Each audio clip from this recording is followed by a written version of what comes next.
ब्रह्म मुहूर्त ध्यान उपरांत सत्संग आदिगुरु शंकराचार्य जी द्वारा रचित आत्मबोध श्लोक नंबर 63। इस श्लोक का भाव है ब्रह्म और ये जगत अलग है, प्रतीत होता है नहीं। और अगर कुछ और है तो वो मिथ्या है। मरु मरीचिकी का तरह, जैसे कहते हैं ना मिराज, दूर से छल दिखता है, रेगिस्तान में पानी है, होता नहीं है, दिखता है। ठीक उसी प्रकार आदिगुरु शंकराचार्य कहते हैं ब्रह्म के अतिरिक्त अगर कुछ है तो मिथ्या है, कुछ नहीं।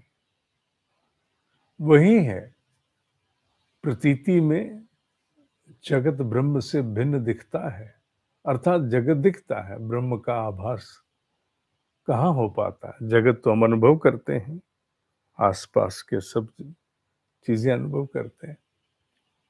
ब्रह्म तो सहजता से अनुभव में नहीं आता। तो क्या ब्रह्म और जगत अलग है? आदिगुरु अपनी उस अवस्था में प्राप्त होकर कहते हैं नहीं, एक ही है।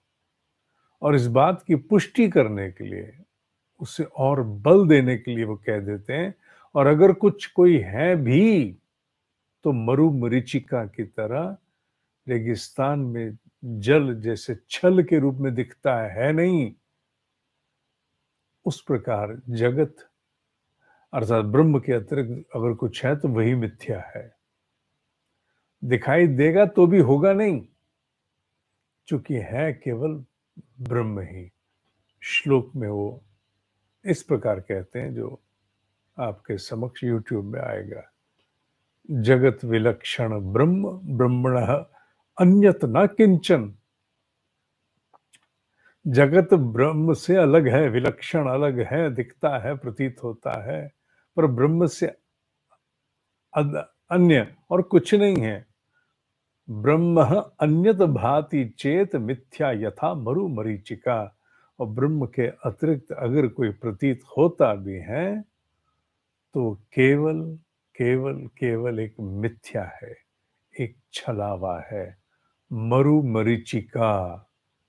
जैसे रेगिस्तान में जल के होने का एक छल, एक भ्रम उत्पन्न होता है, होता नहीं है। ठीक उसी प्रकार केवल एक ही सत्य है, वो है ब्रह्म। यूं कहें तो उन्होंने इस श्लोक में उसी बात को कहा है, ब्रह्म सत्य जगत मिथ्या।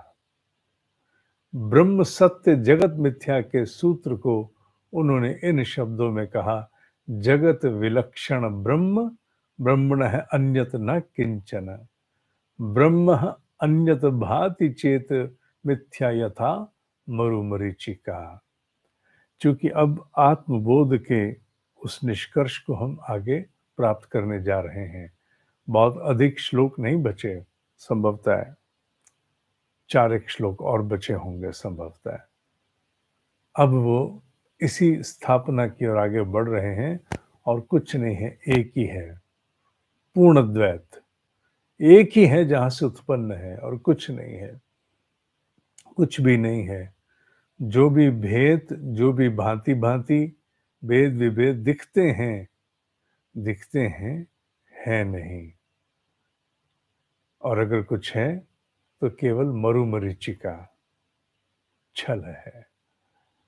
हाँ, सुन रहे हैं, पढ़ रहे हैं, आज की हमारी अवस्था भले ही इसे संपूर्ण रूप से अनुभव करने की बिल्कुल भी नहीं है, पर आदिगुरु शंकराचार्य बोल रहे हैं तो उस सत्य की ओर हम भी अग्रसर हैं। आने वाले कुछ जन्मों के उपरांत संभवतः क्यों, निश्चित हम सब की अवस्था भी वही होगी जहां हम इस मरुमरीचिका से ऊपर उठ करके, छल से ऊपर उठ उस एक सत्य को प्राप्त हो सकेंगे। आज के लिए इतना ही। ओम ही सत्य है, ओम ही सत्य है, ओम ही सत्य है।